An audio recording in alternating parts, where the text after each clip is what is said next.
नमस्कार दोस्तों, चैनल में आपका फिर से स्वागत है। पिछले 2 एपिसोड्स में हमने सबसे महत्वपूर्ण कंटिन्यूएशन एंड रिवर्सल पैटर्न्स, उन्हें कैसे आइडेंटिफाई करें और उनका ट्रेड कैसे करें, इस पर बहुत डिटेल तरीके से डिस्कशन की है। कंटिन्यूएशन एंड रिवर्सल पैटर्न्स दोनों से डील करते समय हमारे पास इसके बारे में एक क्लियर आइडिया है, या शायद एक क्लियर डायरेक्शनल बायस है कि जहां ब्रेकआउट होगा।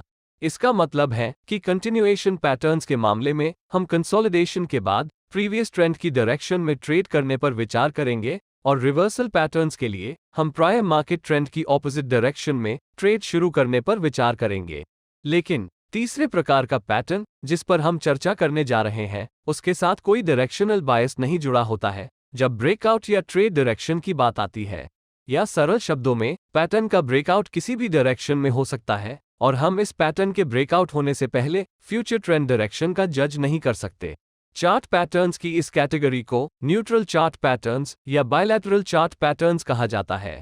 चूंकि हम पोटेंशियल ब्रेकआउट डायरेक्शन के बारे में निश्चित नहीं हो सकते हैं, इसलिए फॉल्स ब्रेकआउट्स के कारण ये पैटर्न खतरनाक हो सकते हैं। अक्सर आप स्वयं पैटर्न की कंसोलिडेशन के ऊपर या नीचे ब्रेकआउट में एंट्री करते हुए पाएंगे और इस फॉल्स ब्रेकआउट्स का शिकार होते देखेंगे। मैंने अपने प्राइस एक्शन कोर्स में ब्रेकआउट और फॉल्स ब्रेकआउट पर पहले ही वीडियोस बना लिया है। अधिक जानने के लिए आप उन वीडियोस को देख सकते हैं। इस पार्ट में हम 3 बायलैटरल पैटर्न्स पर डिस्कशन करने जा रहे हैं, वे कैसे काम करते हैं, और एंट्री, एग्जिट और स्टॉप लॉस ऑर्डर्स सहित ट्रेड कैसे करें। हमारी डिस्कशन के 3 बायलैटरल पैटर्न इस प्रकार हैं। नंबर 1 सिमेट्रिकल ट्रायंगल्स है। इसके बाद सिमेट्रिकल एक्सपैंडिंग ट्रायंगल्स या ब्रॉडनिंग टॉप्स एंड बॉटम्स होता है, और फाइनली चैनल पैटर्न्स यानी राइजिंग चैनल और फॉलिंग चैनल पैटर्न्स को समझकर इस वीडियो एंड कर देंगे। यदि ये वीडियोस आपको ट्रेडिंग में बेहतर बनने में हेल्प कर रहे हैं, तो प्लीज इस वीडियो को लाइक एंड शेयर करें और एक हेल्दी ट्रेडिंग इकोसिस्टम बनाने के हमारे प्रयासों का सपोर्ट करें। यदि यह वीडियो अच्छा प्रदर्शन करता है, तो मैं मार्केट में चार्ट पैटर्न्स को आसानी से पहचानने के कुछ सिंपल वेज पर एक और वीडियोस बनाऊंगा। तो वीडियो को जरूर लाइक करें और मैक्सिमम बेनिफिट प्राप्त करने के लिए इसे अंत तक देखें। साथ ही चैनल को सब्सक्राइब करना और बेल आइकॉन को अनेबल करना सुनिश्चित करें, ताकि आप आने वाले किसी भी वीडियोस को मिस न करें। तो आइए अपनी डिस्कशन सिमेट्रिकल ट्रायंगल से शुरू करें। हमने असेंडिंग एंड डिसेंडिंग ट्रायंगल्स के बारे में बात की है। असेंडिंग ट्रायंगल्स बाएं से दाएं वॉलेटिलिटी में कॉन्ट्रैक्शन के साथ सेलर्स के कमजोर होने का संकेत देता है, जबकि डिसेंडिंग ट्रायंगल्स खरीदारों के कमजोर होने और वॉलेटिलिटी में गिरावट का संकेत देता है, जिससे एक स्ट्रॉन्ग ब्रेकआउट होता है। एक सिमेट्रिकल ट्रायंगल चार्ट पैटर्न का वर्किंग इन 2 ट्रायंगल पैटर्न्स के समान है। सिमेट्रिकल ट्रायंगल भी एक वॉलेटिलिटी कॉन्ट्रैक्शन पैटर्न है, लेकिन यहां हम शो नहीं है कि कमजोर प्लेयर कौन है। वॉलेटिलिटी में कॉन्ट्रैक्शन का मतलब है कि मार्केट में प्राइस वॉलेटिलिटी श्रिंक हो रही है, और यह एक स्ट्रॉन्ग सिग्नल है कि मार्केट जल्द ही ब्रेकआउट होने की संभावना है। हम ब्रेकआउट के बारे में बात करने से पहले आइए सीखें कि चार्ट्स में एक सिमेट्रिकल ट्रायंगल को आइडेंटिफाई कैसे करें। मुझे आशा है कि आप इस फैक्ट से परिचित हैं कि एक असेंडिंग ट्रायंगल के लिए एक असेंडिंग ट्रेंड लाइन सपोर्ट और एक फ्लैट रेजिस्टेंस लाइन होती है, जबकि एक डिसेंडिंग ट्रायंगल के लिए एक डिसेंडिंग ट्रेंड लाइन रेजिस्टेंस और एक फ्लैट सपोर्ट लाइन होती है। जब एक सिमेट्रिकल ट्रायंगल की बात आती है, जैसा कि नाम से पता चलता है, इस ट्रायंगल की साइड्स समान रूप से स्लोप्ड हैं, जिसका अर्थ है कि असेंडिंग ट्रेंड लाइन सपोर्ट का स्लोप और डिसेंडिंग ट्रेंड लाइन रेजिस्टेंस का स्लोप लगभग समान होता है। इन ट्रेंड लाइंस के भीतर कीमतों का एक्चुअल कंसोलिडेशन होता है। ये दोनों ट्रेंड लाइंस एक कॉमन पॉइंट पर मिलती हैं, जिसे एपेक्स कहा जाता है। एक सिमेट्रिकल ट्रायंगल पैटर्न को वैलिड माने जाने के लिए ट्रायंगल में कम से कम 2 लोअर हाइज और 2 हायर लोज शामिल होने चाहिए। ये पैटर्न एक फनल की तरह दिखता है, जिसमें वॉलेटिलिटी में कॉन्ट्रैक्शन के साथ प्राइस बाईं ओर से दाईं ओर स्क्वीज होता है, जो कैंडलस्टिक्स एंड प्राइस एक्शन के कमजोर होने से जुड़ी है। ये प्राइस एक्शन क्या दर्शाती है? इसका सीधा सा मतलब ये है कि न तो बायर्स और न ही सेलर्स को खरीदने या बेचने में कोई दिलचस्पी है। यह अपर ट्रेंड लाइन रेजिस्टेंस बनाने वाले लोअर हाई लेवल से स्पष्ट है, जो बाइंग प्रेशर की कमी को दर्शाता है, जबकि लोअर ट्रेंड लाइन सपोर्ट में हायर लोज फॉर्म होना सेलिंग प्रेशर में गिरावट का संकेत देते हैं। पैटर्न बड़े स्विंग्स के साथ शुरू हुआ, जो पैटर्न के प्रोग्रेस होने के साथ शॉर्टर एंड शॉर्टर होता गया। वॉलेटिलिटी कॉन्ट्रैक्शन की सुंदरता यह है कि प्राइसेस को हमेशा के लिए स्क्वीज नहीं किया जा सकता है। किसी पॉइंट पर इसे अवश्य ब्रेकआउट होना ही चाहिए। और जब ऐसा ब्रेकआउट होता है तो ये ट्रिमेंडस रिटर्न्स ऑफर करता है। मैंने देखा है कि कई एक्सपर्ट्स मानते हैं कि यदि कोई स्टॉक एक सिमेट्रिकल ट्रायंगल के फॉर्मेशन से पहले रैली कर रहा है तो यह अंततः ऊपर की ओर ब्रेक हो जाएगा। दूसरी ओर, यदि कोई स्टॉक सिमेट्रिकल ट्रायंगल कंसोलिडेशन बनने से पहले गिरता है तो ब्रेकआउट के बाद भी इसमें गिरावट जारी रहनी चाहिए। ये दोनों ही असम्पशन सही नहीं है। ये ट्रायंगल पैटर्न ब्रेकआउट डायरेक्शन के बारे में कोई संकेत नहीं देते हैं। ध्यान रखें कि सिमेट्रिकल ट्रायंगल पैटर्न के फॉर्मेशन के दौरान वॉल्यूम्स और प्राइस मूवमेंट्स में वीकनेस होती है। इसके कारण ब्रेकआउट की डायरेक्शन का पता लगाना इम्पॉसिबल है। ट्रेडर्स द्वारा की जाने वाली एक और कॉमन मिस्टेक एक सिमेट्रिकल ट्रायंगल के ब्रेकआउट का पीछा करना है, जिससे एक फॉल्स ब्रेकआउट में फंस जाने की संभावना बढ़ती है। तो हम इस मिस्टेक को कैसे एलिमिनेट करें?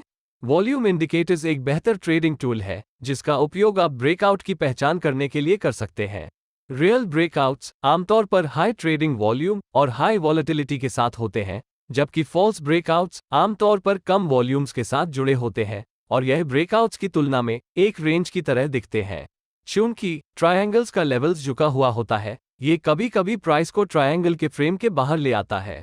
यह आमतौर पर ट्रेडर्स को लुभाता है और वे मान लेते हैं कि चार्ट पर ब्रेकआउट हो गया है, लेकिन ऐसा नहीं है। इसलिए हमेशा ब्रेकआउट्स की कंफर्मेशन करें। एक और इम्पॉर्टेंट बात जिसे आप माइंड में रख सकते हैं वो ये है कि प्राइस पैटर्न के एपेक्स के जितनी करीब आती है और प्राइस कंसोलिडेशन जितना टाइट होता है, रियल ब्रेकआउट्स की संभावना उतनी ही अधिक होती है और प्राइसेस तेजी से आपके ट्रेड के फेवर में चली जाएगी। आगे बढ़ते हुए हम इस बात पर ध्यान केंद्रित करेंगे कि इस पैटर्न का ट्रेड कैसे करें, अपनी एंट्री को कैसे टाइम करें और अपना स्टॉप लॉस और टारगेट्स या एग्जिट्स कैसे निर्धारित करें। आइए पहले एंट्री क्राइटेरिया से शुरुआत करें। जहां भी यह पैटर्न बनेगा, हमें दो सिनेरियोज पर विचार करना होगा। पहला, डिसेंडिंग ट्रेंड लाइन रेजिस्टेंस के ऊपर एक ब्रेकआउट है और दूसरा scenario ascending trend line support level के नीचे एक ब्रेकआउट है। मान लीजिए कि प्राइस अपर ट्रेंड लाइन रेजिस्टेंस लेवल को तोड़ देती है।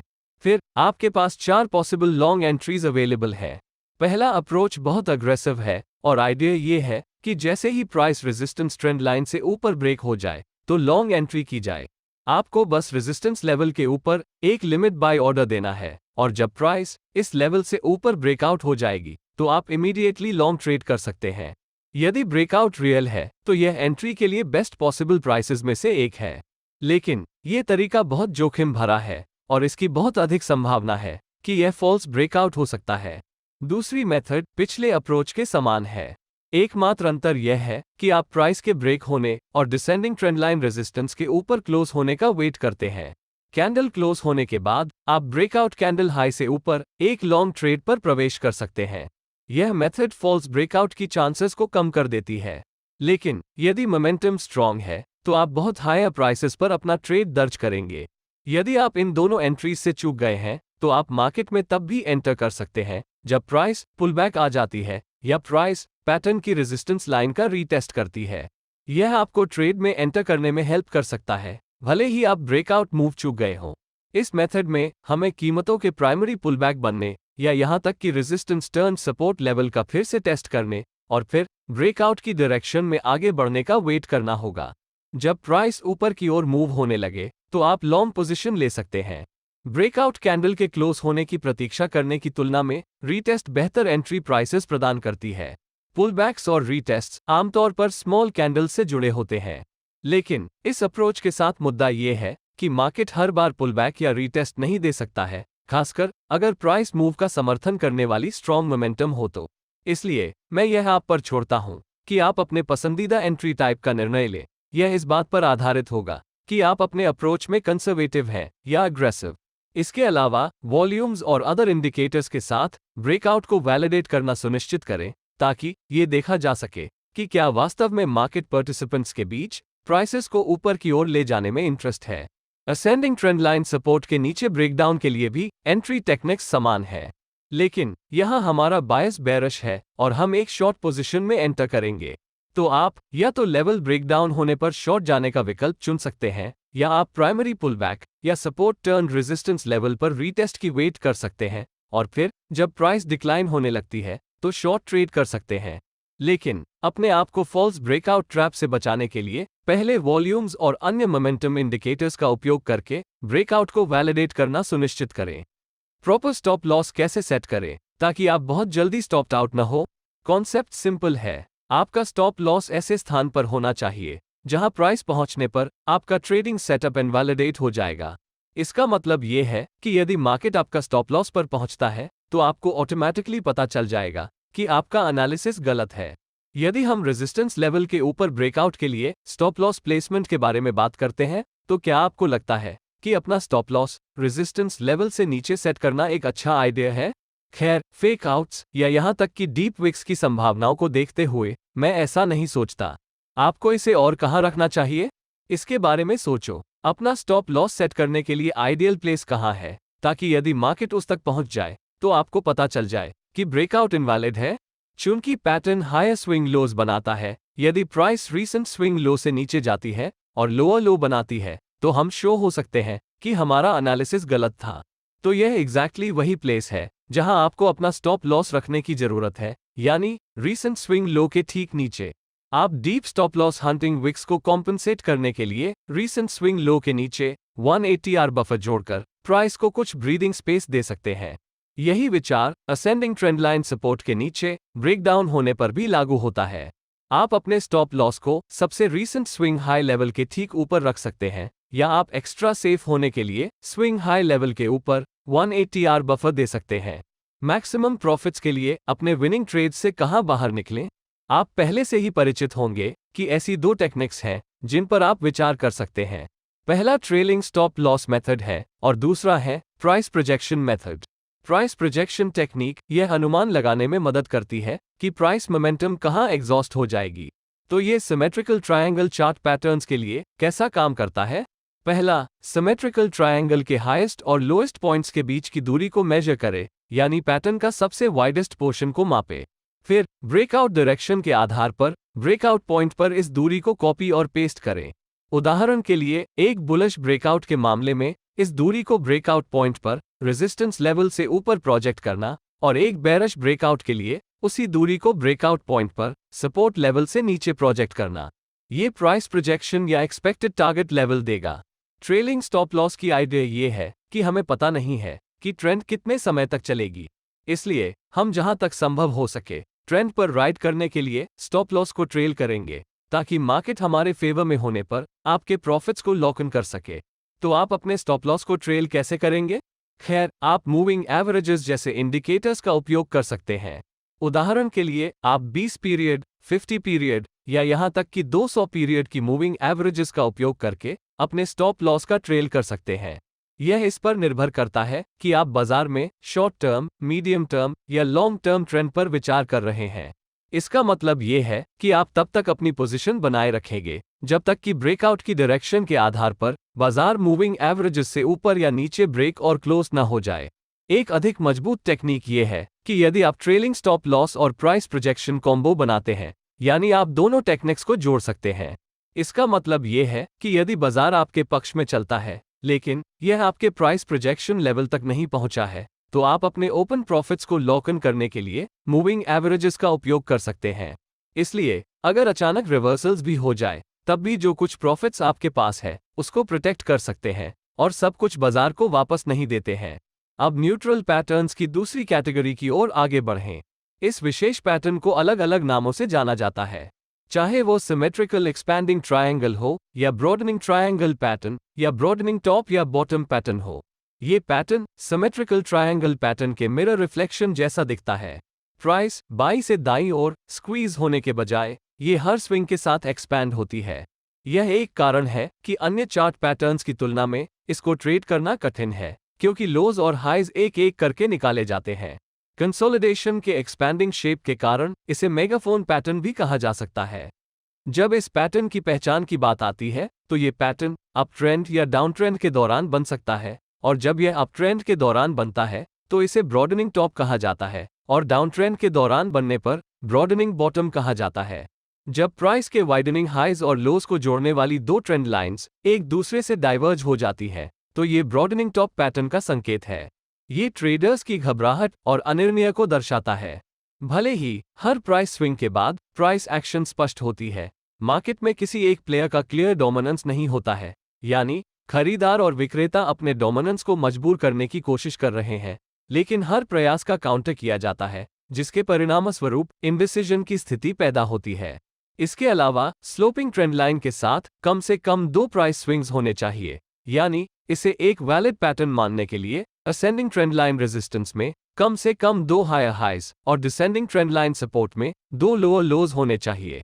सिमेट्रिकल ट्रायंगल पैटर्न के समान ब्रॉडनिंग ट्रायंगल पैटर्न में भी ब्रेकआउट्स फ्यूचर प्राइस मूवमेंट्स की डायरेक्शन निर्धारित करता है। कृपया ध्यान दें कि ब्रॉडनिंग पैटर्न की कुछ कैटेगरीज हैं, चाहे वे ब्रॉडनिंग वेजेस हो, एक फ्लैट सपोर्ट लाइन के साथ ब्रॉडनिंग टॉप्स हो, या फ्लैट रेजिस्टेंस लाइन के साथ ब्रॉडनिंग बॉटम्स हो। लेकिन मैं इन पैटर्न्स पर चर्चा नहीं करूंगा, क्योंकि इनमें से अधिकांश ब्रॉडनिंग प्राइस एक्शन पैटर्न्स बाजारों में रियली फॉर्म होते हैं। इसलिए मैं आपसे हमेशा अर्ज करूंगा कि चार्ट में हर एक पैटर्न के पीछे भागने के बजाय 3-4 मजबूत पैटर्न्स का फॉलो करें। आप जितना अधिक फोकस्ड होंगे, रिजल्ट्स उतने ही बेहतर होंगे। अब बात करते हैं ट्रेडिंग क्राइटेरिया की। आइए पहले ट्रेड एंट्री टेक्निक्स से शुरुआत करें। जैसा कि मैंने अभी मेंशन किया है, ब्रेकआउट्स फ्यूचर प्राइस डायरेक्शन और बाजार में किसी एक प्लेयर के डोमिनेंस को निर्धारित करता है। ये पैटर्न किसी डायरेक्शनल बायस के साथ नहीं आता है, इसलिए हमें अपनी पोजीशन निर्धारित करने के लिए ब्रेकआउट पर पूरी तरह से ध्यान केंद्रित करना होगा। तो ये सब एक रियल ब्रेकआउट की पहचान करने पर निर्भर करता है। जैसा कि पहले चर्चा की गई है, उन फैक्टर्स में से एक जो प्रॉपर ब्रेकआउट निर्धारित करने में मदद करेगा, वह वॉल्यूम्स है। इसलिए एवरेज से अधिक वॉल्यूम्स संभावित ब्रेकआउट का एक अच्छा संकेत हो सकता है। इसके अलावा आप फॉल्स ब्रेकआउट से बचने के लिए RSI, MACD आदि जैसे मोमेंटम इंडिकेटर्स का उपयोग करके ब्रेकआउट्स को वैलिडेट कर सकते हैं। तो इसे ध्यान में रखते हुए आइए उन सभी पॉसिबल एंट्रीज के बारे में बात करें जब ब्रेकआउट अपर ट्रेंड लाइन रेजिस्टेंस के ऊपर होता है। जैसे ही प्राइस रेजिस्टेंस लेवल से ऊपर ब्रेक हो जाती है, आप एक लॉन्ग एंट्री ले सकते हैं, क्योंकि इससे आपको एक अच्छी एंट्री प्राइस मिलेगी। लेकिन डाउनसाइड ये है कि यह फॉल्स ब्रेकआउट हो सकता है और आप फंस सकते हैं। इसलिए एक बेहतर ऑल्टरनेटिव ये होगा कि ब्रेकआउट कैंडल के रेजिस्टेंस ट्रेंड लाइन के ऊपर क्लोज होने की प्रतीक्षा की जाए और फिर अगली कैंडल के खुलने पर या ब्रेकआउट कैंडल के हाई के ऊपर एक लॉन्ग एंट्री किया जाए। इस अप्रोच के साथ समस्या यह है कि यदि ब्रेकआउट अच्छी मोमेंटम से जुड़ा है, तो आप खुद को बहुत हाई प्राइसेस पर खरीदारी करते हुए पाएंगे। इनके अलावा आप प्राइस में पुल बैक या असेंडिंग ट्रेंड लाइन का रीटेस्ट के बाद एक लॉन्ग पोजीशन ले सकते हैं। पुल बैक या रीटेस्ट कमजोर कैंडल से जुड़े होते हैं। जब प्राइस एक बार फिर ब्रेकआउट की डायरेक्शन में बढ़ने लगे, तो आप एक लॉन्ग ट्रेड कर सकते हैं। इन तरीकों का एडवांटेज यह है कि आप ब्रेकआउट चूक जाने पर भी ट्रेड में शामिल हो सकते हैं। लेकिन डाउनसाइड यह है कि पुल बैक या रीटेस्ट हर बार नहीं होता है, खासकर अगर ब्रेकआउट के दौरान मजबूत प्राइस मोमेंटम थी। यदि प्राइस पैटर्न के लोअर ट्रेंड लाइन सपोर्ट से नीचे गिरती है, तो वही एंट्री मेथड्स लागू होती है। उस केस में आप ब्रेकआउट पर या ब्रेकडाउन कैंडल के सपोर्ट लेवल से नीचे क्लोज होने के बाद एक शॉर्ट एंट्री ले सकते हैं। आप पुल बैक या लोअर ट्रेंड लाइन का रीटेस्ट के बाद भी ट्रेड में एंट्री कर सकते हैं। अब स्टॉप लॉस के बारे में बात करते हैं। इस पैटर्न के लिए स्टॉप लॉस लगाना एक कठिन काम है। यदि आप स्टॉप लॉस रखने के जनरल आइडिया के अनुसार चलते हैं, तो इसे बुलिश ब्रेकआउट के मामले में टॉप रेजिस्टेंस लाइन के नीचे या लोअर सपोर्ट लाइन के नीचे सेट किया जा सकता है। दूसरी ओर बेरिश ब्रेकडाउन के लिए स्टॉप लॉस को लोअर सपोर्ट लाइन के ऊपर या अपर रेजिस्टेंस ट्रेंड लाइन के ऊपर रखा जा सकता है। लेकिन इसके बारे में सोचो, इनमें से एक स्टॉप लॉस बहुत टाइट है, लंबी विक्स के साथ कोई भी प्राइस स्विंग आपके स्टॉप लॉस को हिट कर सकता है, जबकि दूसरा स्टॉप लॉस बहुत वाइड है, जो आपको खराब रिवॉर्ड टू रिस्क देगा। तो हम क्या करेंगे? इस मुद्दे का मुकाबला करने का एक तरीका यह है कि आप अपना स्टॉप लॉस पैटर्न के मध्य में, यानी पैटर्न के सबसे वाइडेस्ट पोर्शन के सेंटर में रखें। यदि आप अपने स्टॉप लॉस के प्रति बहुत अग्रेसिव हैं, तो आप इसे ब्रेकआउट कैंडल के संबंध में भी रख सकते हैं, प्रोवाइडेड आप प्राइस एक्शन के लिए पर्याप्त ब्रीदिंग रूम छोड़ दें। यदि आप ATR वैल्यू के 1 से 3 गुना तक कुछ बफर जोड़कर अपना स्टॉप लॉस लगाते हैं, तो इसे प्राप्त किया जा सकता है। अब हम टारगेट्स के बारे में बात करेंगे। इस पैटर्न के लिए मुझे वास्तव में अपने टारगेट्स का ट्रेल करने में कोई दिलचस्पी नहीं होगी। मैं प्रोजेक्टेड टारगेट्स से संतुष्ट हूं। आप प्राइस प्रोजेक्शन मेथड का उपयोग करके 2 टारगेट्स निर्धारित कर सकते हैं। पहला टारगेट टॉप और बॉटम ट्रेंड लाइंस के बीच सबसे स्मॉलेस्ट स्विंग की दूरी के बराबर होगा। इस दूरी को ट्रेंड लाइन के ऊपर या नीचे प्रोजेक्ट किया जाता है। यह इस बात पर निर्भर करता है कि यह ब्रेकआउट था या ब्रेकडाउन। दूसरा, टारगेट लेवल ट्रेंड लाइन के बीच सबसे वाइडेस्ट स्विंग की दूरी के बराबर होगा, जो ब्रेकआउट पॉइंट से प्रोजेक्ट होता है। अब आइए अंतिम प्रकार के बायलैटरल पैटर्न पर चलते हैं, जो चैनल पैटर्न्स हैं, अर्थात राइजिंग और फॉलिंग चैनल्स। चैनल पैटर्न को प्राइस चैनल के नाम में भी जाना जाता है। पैटर्न का फॉर्मेशन काफी दिलचस्प है और मार्केट ट्रेंड्स से संबंधित है। आप मेरे प्राइस एक्शन कोर्स में मार्केट ट्रेंड्स के बारे में सब कुछ सीख सकते हैं जो आपको जानना आवश्यक है। सबसे पहले बात करते हैं राइजिंग चैनल की। राइजिंग चैनल दो लाइंस द्वारा बनता है। यह एक बॉटम ट्रेंड लाइन सपोर्ट और एक अपर ट्रेंड चैनल लाइन रेजिस्टेंस है।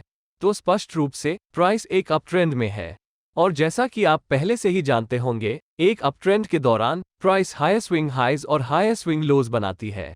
जब हम एक लाइन का उपयोग करके सभी स्विंग लोज को एक साथ जोड़ते हैं, तो हमें ट्रेंड लाइन मिलती है जो प्राइसेस के लिए सपोर्ट लेवल के रूप में कार्य करेगी, जबकि हायर हाइज को जोड़ने से हमें ट्रेंड चैनल लाइन मिलेगी जो प्राइसेस के लिए रेजिस्टेंस लेवल के रूप में कार्य करेगी। इसके अलावा इसे ट्रेंड लाइन कंसिडर करने के लिए हमें इनमें से प्रत्येक लाइन पर कम से कम दो प्राइस स्विंग्स की आवश्यकता है, और इसे एक वैलिड ट्रेंड लाइन के रूप में कंफर्म करने के लिए हमें प्रत्येक लाइन पर कम से कम 3 स्विंग्स की आवश्यकता है। ध्यान रखने योग्य एक और महत्वपूर्ण बात यह है कि लाइंस एक दूसरे के पैरेलल होनी चाहिए, या अधिक सरल शब्दों में अपर और लोअर लाइंस का स्लोप लगभग बराबर होना चाहिए। यदि स्लोप्स अलग अलग हैं, तो हम जानते हैं कि इसका सही मतलब क्या है। ये पूरी तरह से एक अलग प्राइस एक्शन होगी और यह एक राइजिंग वेज पैटर्न बनाएगी। अब हम फॉलिंग चैनल पैटर्न के बारे में बात करते हैं। मौजूदा ट्रेंड लोअर हाइज और लोअर लोज के साथ एक डाउन ट्रेंड है। सभी लोअर हाइज को एक साथ जोड़कर आपको डाउन ट्रेंड लाइन मिलेगी, जो भविष्य के प्राइस मूव्स के लिए एक रेजिस्टेंस लेवल के रूप में कार्य करेगी। दूसरी ओर, यदि आप सभी लोअर लोज को जोड़ते हैं, तो आपको ट्रेंड चैनल लाइन मिलेगी जो प्राइसेस के लिए सपोर्ट लेवल के रूप में कार्य करेगी। ये भी ध्यान रखें कि दोनों लाइंस का स्लोप लगभग बराबर होना चाहिए, या सरल शब्दों में कहें तो लाइंस पैरेलल होनी चाहिए। अब बात करते हैं कि राइजिंग चैनल पैटर्न पर ट्रेड कैसे करें। जब राइजिंग चैनल पैटर्न की बात आती है, तो आप दो प्रकार के ट्रेड्स ले सकते हैं। जब प्राइस चैनल से बाहर ब्रेक हो जाती है, तो आप या तो ब्रेकआउट पर ट्रेड कर सकते हैं, या फिर आप ट्रेंड लाइन से मौजूदा ट्रेंड की डायरेक्शन में इंपल्स प्राइस स्विंग्स का ट्रेड कर सकते हैं। जब ब्रेकआउट ट्रेडिंग की बात आती है, तो राइजिंग चैनल एक बायलैटरल पैटर्न है, जिसका अर्थ है कि ब्रेकआउट किसी भी डायरेक्शन में हो सकता है। लेकिन मैंने जो देखा है वह ये है कि चैनल का स्लोप कुछ हद तक हमें ये जानकारी देता है कि यह ब्रेकआउट होगा या ब्रेकडाउन। मैं इसे समझा दूंगा। बहुत स्टीप स्लोप वाला या बहुत तेज प्राइस एक्शन वाला एक चैनल ज्यादातर सपोर्ट ट्रेंड लाइन के नीचे टूट जाएगा, जबकि मीडियम या लो स्लोप वाले चैनल्स ब्रेकआउट या ब्रेकडाउन होने की समान संभावना होगी। वैसे भी ये सिर्फ एक ऑब्जर्वेशन है, इसलिए हमें ब्रेकआउट होने के बाद ही किसी ट्रेड में एंट्री करना चाहिए। मान लीजिए कि प्राइस सपोर्ट ट्रेंड लाइन से नीचे टूट गई है। अब यदि आप बहुत अग्रेसिव हैं, तो जैसे ही प्राइस सपोर्ट ट्रेंड लाइन से नीचे ब्रेक हो जाती है, आप एक शॉर्ट पोजीशन ले सकते हैं। लेकिन ये जोखिम भरा है, क्योंकि यह फॉल्स ब्रेकआउट हो सकता है और आप फंस जाएंगे। इसलिए ब्रेकआउट कैंडल के ट्रेंड लाइन के नीचे क्लोज होने का इंतजार करना और फिर अगली कैंडल के खुलने पर या ब्रेकडाउन कैंडल के लो लेवल के नीचे एक शॉर्ट एंट्री करना हमेशा आइडियल होता है। डाउनसाइड ये है कि यदि ब्रेकडाउन मजबूत है, तो आप बहुत कम प्राइसेस पर बेचेंगे। तो एक और तरीका ये होगा कि जब प्राइस पुल बैक आ जाए या ट्रेंड लाइन पर रीटेस्ट हो जाए। पुल बैक और रीटेस्ट दोनों स्मॉल बॉडीड कैंडल्स से जुड़े हुए हैं। इसलिए जब पुल बैक या रीटेस्ट के बाद प्राइस कम होने लगती है, तो आप एक शॉर्ट एंट्री ले सकते हैं। कभी कभी सपोर्ट ट्रेंड लाइन के पास प्राइस बिल्डअप हो सकता है, जो एक बहुत अच्छा संकेत है कि प्राइस कम हो जाएगी, और यह टाइट स्टॉप लॉस के कारण बहुत बेहतर रिवॉर्ड टू रिस्क भी प्रदान करता है। ये सभी ब्रेकडाउन एंट्री टेक्निक्स तब भी लागू होती हैं जब प्राइस रेजिस्टेंस ट्रेंड लाइन से ऊपर ब्रेकआउट हो जाती है। ऐसे सिनेरियो में हम या तो ब्रेकआउट के बाद प्राइस के रेजिस्टेंस के ऊपर क्लोज होने पर, या रेजिस्टेंस ट्रेंड चैनल लाइन के पास बिल्डअप के बाद, या ब्रेकआउट के बाद ट्रेंड चैनल लाइन पर एक पुलबैक या रीटेस्ट के बाद भी लॉन्ग ट्रेडिंग अपॉर्चुनिटीज की तलाश करेंगे। ध्यान देने योग्य सबसे महत्वपूर्ण फैक्टर्स में से एक है वॉल्यूम्स। यदि आप वॉल्यूम्स का एनालिसिस करने के बारे में अधिक जानना चाहते हैं, तो आप इसे मेरी फ्री प्राइस एक्शन प्लेलिस्ट में देख सकते हैं। वैसे भी ब्रेकआउट के दौरान एवरेज से अधिक वॉल्यूम्स होना चाहिए, इसके बजाय आप ब्रेकआउट्स को वैलिडेट करने के लिए मोमेंटम इंडिकेटर्स का भी उपयोग कर सकते हैं। आगे बढ़ते हुए आइए जानें कि अपना स्टॉप लॉस कैसे लगाएं। हम सपोर्ट लेवल से नीचे ब्रेकडाउन के लिए स्टॉप लॉस सेटिंग पर डिस्कशन करेंगे। चैनल पैटर्न का स्टॉप लॉस चैनल की विड्थ पर निर्भर करेगा। यदि चैनल बहुत नैरो है तो हम स्टॉप लॉस को अपर ट्रेंड चैनल लाइन के ठीक ऊपर रखने के बारे में सोच सकते हैं। लेकिन अगर चैनल बहुत वाइड है तो हमें कुछ अलग सोचने की जरूरत होगा, क्योंकि अगर हम स्टॉप लॉस को पहले की तरह ट्रेंड चैनल लाइन से ऊपर रखते हैं तो रिवॉर्ड टू रिस्क रेशियो प्रभावित होगा। तो हम क्या कर सकते हैं? ब्रेकडाउन एंट्री के लिए आप स्टॉप लॉस को उस चैनल के मिड पॉइंट के ठीक ऊपर रख सकते हैं जहां से ब्रेकडाउन हुआ था। लेकिन अगर आपने सपोर्ट ट्रेंड लाइन के पास बिल्डअप के बाद शॉर्ट एंट्री ली है तो आप अपना स्टॉप लॉस बिल्डअप या कंसोलिडेशन के ठीक ऊपर रख सकते हैं। अंत में यदि आपने पुल बैक या रीटेस्ट के बाद कोई पोजीशन ली है तो आप अपने स्टॉप लॉस को पुल बैक या रीटेस्ट कैंडल्स के हाईएस्ट विक के ऊपर कुछ बफर के साथ सेट कर सकते हैं। अब रेजिस्टेंस ट्रेंड लाइन के ऊपर ब्रेकआउट के मामले में समान स्टॉप लॉस कंडीशंस वहां भी लागू की जा सकती हैं, लेकिन इस मामले में यदि आपने ब्रेकआउट एंट्री ली है तो हम ब्रेकआउट पॉइंट से चैनल के मिड पॉइंट के नीचे स्टॉप लॉस लगाएंगे, या आप ब्रेकआउट के बाद बिल्डअप एंट्री के लिए स्टॉप लॉस को कंसोलिडेशन के नीचे रख सकते हैं, और अंत में पुल बैक या रीटेस्ट एंट्रीज के लिए पुल बैक या रीटेस्ट कैंडल्स की सबसे लोएस्ट विक के नीचे कुछ बफर स्पेस के साथ अपना स्टॉप लॉस सेट कर सकते हैं। अब टारगेट्स पर डिस्कशन करते हैं। हमेशा की तरह हम 3 तरीकों का फॉलो कर सकते हैं: price projection, trailing stop loss method या दोनों का कॉम्बिनेशन। प्राइस प्रोजेक्शन के लिए हम प्राइस एग्जॉस्शन कॉन्सेप्ट का पालन करते हैं। एक चैनल पैटर्न के लिए हम अपर और लोअर ट्रेंड लाइन के बीच की दूरी को मापते हैं और ब्रेकआउट की डायरेक्शन के आधार पर इस दूरी को लाइन के ऊपर या नीचे प्रोजेक्ट करते हैं। यह आपका प्रोजेक्टेड प्राइस टारगेट देगा। राइजिंग चैनल पैटर्न का एक दिलचस्प ऑब्जर्वेशन है, जब प्राइस सपोर्ट ट्रेंड लाइन से नीचे ब्रेकडाउन हो जाती है तो पिछले सभी swing levels price action areas के रूप में कार्य करेंगे। इसलिए आपको बारीकी से देखना होगा कि किस प्रकार की प्राइस एक्शन हो रही है और फिर निर्णय लें कि क्या अधिक प्रॉफिटेबिलिटी के लिए अपने ट्रेड्स को बनाए रखना है या अपनी पोजीशन से बाहर निकलना है। दूसरी मेथड आपके द्वारा फॉलो की जाने वाली ट्रेडिंग स्टाइल के आधार पर विभिन्न पीरियड्स के मूविंग एवरेजेस का उपयोग करके ट्रेलिंग स्टॉप लॉस का उपयोग करना है। इस कॉन्सेप्ट का कोर आइडिया ये है कि जब प्राइस ब्रेकआउट या ब्रेकडाउन एक चैनल या बस एक कंसोलिडेशन बनाता है तो इस बात की अच्छी संभावना है कि यह ट्रेंड लंबी पीरियड्स तक जारी रहेगी, और यदि आप अपने स्टॉप लॉस को ट्रेल कर सकें तो आपको अत्यधिक लाभ हो सकता है। आप ट्रेड से तभी बाहर निकलेंगे जब प्राइस मूविंग एवरेज को पार कर जाएगी। शॉर्ट टर्म ट्रेंड्स के लिए 20 पीरियड के मूविंग एवरेज का उपयोग करें, मीडियम टर्म ट्रेंड्स के लिए 50 पीरियड के SMA का उपयोग करें, और लॉन्गर टर्म ट्रेंड्स के लिए 100 या 200 पीरियड मूविंग एवरेजेस का उपयोग करें। लेकिन यह एक अच्छा प्रैक्टिस है यदि आप प्राइस प्रोजेक्शन और ट्रेलिंग स्टॉप लॉस मेथड्स दोनों के संयोजन का उपयोग करते हैं, ताकि आउटकम चाहे जो भी हो आप प्रॉफिट्स कमाने में सक्षम होंगे। अब आइए राइजिंग चैनल पैटर्न पर ट्रेड करने की दूसरी मेथड पर नजर डालें। यह विचार केवल तभी वैलिड है जब बनाया गया चैनल पर्याप्त विड्थ के साथ हो, यानी सपोर्ट और रेजिस्टेंस लाइंस के बीच पर्याप्त प्राइस पॉइंट्स होने चाहिए। यहाँ विचार इंपल्स मूव्स का ट्रेड करने या बस ट्रेंड की डायरेक्शन में ट्रेड करने का है। आपको बस इंपल्स स्विंग मूव्स की सवारी करने के लिए ट्रेंड लाइन सपोर्ट लेवल से बाइंग अपॉर्चुनिटीज की तलाश करनी है, क्योंकि इंपल्स मूव्स मजबूत मोमेंटम कैंडल्स से जुड़ी हुई है और आप मार्केट प्राइस फ्लो के साथ ट्रेड करेंगे। लॉन्ग एंट्री लेने के लिए आप सपोर्ट लाइन से बुलिश पिन बार्स जैसे बुलिश रिवर्सल कैंडलस्टिक्स का भी उपयोग कर सकते हैं।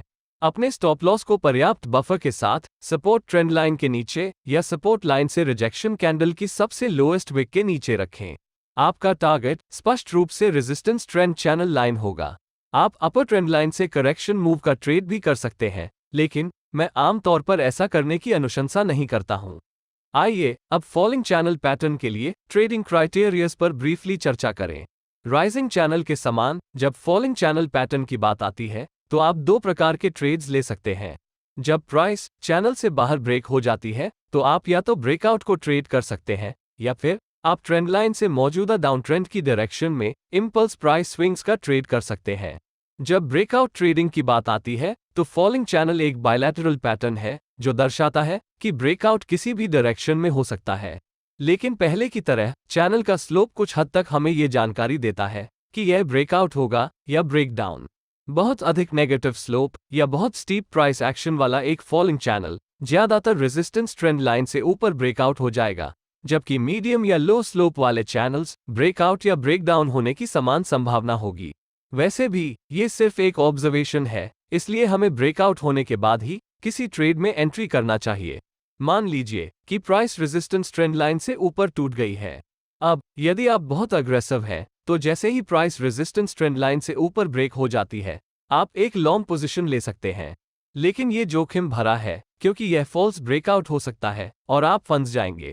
इसलिए ब्रेकआउट कैंडल के ट्रेंड लाइन के ऊपर क्लोज होने की प्रतीक्षा करना और फिर अगली कैंडल के खुलने पर या ब्रेकआउट कैंडल के हाई के ऊपर एंट्री करना हमेशा आइडियल होता है। डाउनसाइड ये है कि ब्रेकआउट मजबूत हो सकता है और आप बहुत हाई प्राइसेस पर खरीदारी करेंगे। तो एक और तरीका ये होगा कि जब प्राइस पुलबैक आ जाए या ट्रेंड लाइन का रीटेस्ट करे।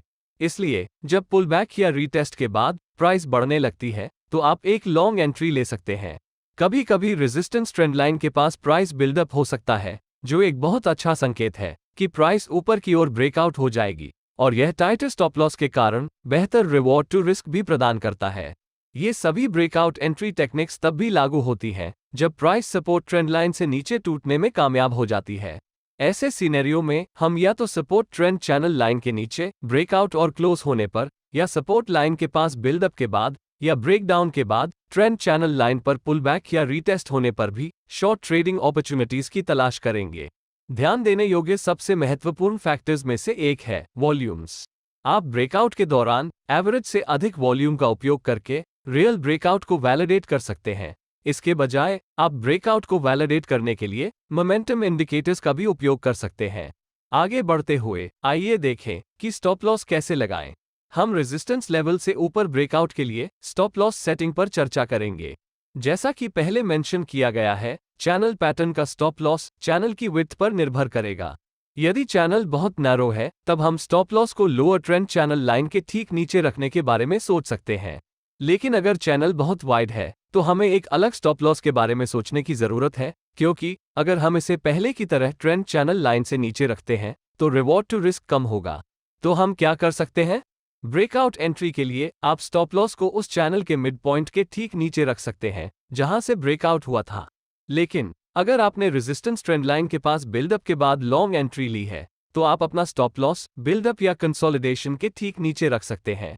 अंत में, यदि आपने पुलबैक या रीटेस्ट के बाद कोई पोजीशन ले ली है, तो आप अपने स्टॉप लॉस को पुलबैक या रीटेस्ट कैंडल्स की सबसे लोएस्ट विक के नीचे पर्याप्त बफर स्पेस के साथ सेट कर सकते हैं। अब सपोर्ट ट्रेंड चैनल लाइन के नीचे ब्रेकआउट की स्थिति में समान स्टॉप लॉस कंडीशंस वहां भी लागू की जा सकती हैं, लेकिन इस मामले में यदि आपने शॉर्ट एंट्री ली है, तो हम ब्रेकडाउन पॉइंट से चैनल के मिड पॉइंट के ऊपर स्टॉप लॉस लगाएंगे, या आप ब्रेकआउट के बाद बिल्डअप एंट्री के लिए स्टॉप लॉस को कंसोलिडेशन के ऊपर रख सकते हैं, और अंत में पुलबैक या रीटेस्ट एंट्रीज के लिए पुलबैक या रीटेस्ट कैंडल्स की हाईएस्ट विक के ऊपर कुछ बफर के साथ अपना स्टॉप लॉस सेट कर सकते हैं। अब टारगेट्स पर चर्चा करते हैं। टारगेट्स निर्धारित करना उसी तरह से किया जा सकता है जैसे राइजिंग चैनल पैटर्न के साथ किया जाता है। ये price projection, trailing stop loss method या दोनों का कॉम्बिनेशन हो सकता है। इसलिए यदि आपको कोई संदेह हो, तो पिछले सेक्शन को रेफर करें। आइए अब फॉलिंग चैनल पैटर्न पर ट्रेड करने की दूसरी मेथड पर नजर डालें। यह आइडिया केवल तभी वैलिड है जब बनाया गया चैनल पर्याप्त विड्थ के साथ हो, यानी सपोर्ट और रेजिस्टेंस ट्रेंड लाइन के बीच पर्याप्त प्राइस पॉइंट्स होने चाहिए। यहाँ विचार इंपल्स मूव का ट्रेड करना है या बस मौजूदा मार्केट ट्रेंड की डायरेक्शन में ट्रेड करना है। आपको बस इंपल्स स्विंग मूव्स की सवारी करने के लिए ट्रेंड लाइन रेजिस्टेंस लेवल से सेलिंग अपॉर्चुनिटीज की तलाश करनी है, क्योंकि इंपल्स मूव्स मजबूत मोमेंटम कैंडल्स से जुड़ी हुई हैं और आप मार्केट प्राइस फ्लो के साथ ट्रेड करेंगे। आप शॉर्ट एंट्री लेने के लिए रेजिस्टेंस लाइन से बियरिश रिवर्सल कैंडलस्टिक्स जैसे बेरिश पिनबार्स का भी उपयोग कर सकते हैं। अपने स्टॉप लॉस को पर्याप्त बफर के साथ रेजिस्टेंस ट्रेंड लाइन के ऊपर या रेजिस्टेंस लाइन से रिजेक्शन कैंडल्स की हाईएस्ट विक के ऊपर रखें। आपका टारगेट स्पष्ट रूप से सपोर्ट ट्रेंड चैनल लाइन होगा। आप लोअर ट्रेंड चैनल लाइन से करेक्शन मूव का ट्रेड भी कर सकते हैं, लेकिन मैं आमतौर पर ऐसा करने की अनुशंसा नहीं करता। अब बहुत सारे अन्य पैटर्न्स हैं जो आप बाजारों में पा सकते हैं, जैसे राउंडिंग टॉप्स और बॉटम्स या सॉसर पैटर्न्स। इसके बाद डायमंड टॉप्स और बॉटम्स, वी टॉप्स और V bottoms, broadening wedges, island reversal patterns इत्यादि। लेकिन इन 3 वीडियोस के दौरान मैंने जिन पैटर्न्स पर चर्चा की है, यदि आप उनका सही ढंग से पालन करते हैं, तो वे बाजार में प्रॉफिटेबली ट्रेड करने के लिए पर्याप्त से अधिक हैं। इसका मतलब यह नहीं है कि सभी ट्रेड्स लाभदायक होंगे, लेकिन आपके ट्रेड की सफलता की संभावना में काफी सुधार हो सकता है। इसके अलावा इन पैटर्न्स के ट्रेडिंग के लिए आप जो टाइम फ्रेम्स चुनते हैं, वह भी इन पैटर्न्स की सफलता के लिए एक इंटीग्रल वेरिएबल बनता है। और अधिकतर यदि आप हायर टाइम फ्रेम्स पर ट्रेड करते हैं, तो चार्ट पैटर्न्स की विन रेट्स में काफी सुधार होता है। तो इस वीडियो के लिए बस इतना ही। और यदि आप चार्ट में इन पैटर्न्स को खोजने के तरीके पर एक वीडियो चाहते हैं, तो कृपया एक कमेंट छोड़ें और मुझे बताएं। अगर आपने आज कुछ नया सीखा है, तो कृपया इस वीडियो को लाइक करें और इसे शेयर करें ताकि दूसरों की भी मदद हो सके। यदि आपने अभी तक चैनल को सब्सक्राइब नहीं किया है, तो कृपया ऐसा करना सुनिश्चित करें और बेल आइकॉन भी अनेबल करें ताकि आप आने वाले किसी भी वीडियोस को मिस न करें। मैं आप लोगों से एक और वीडियो के साथ मिलूंगा। तब तक के लिए अलविदा।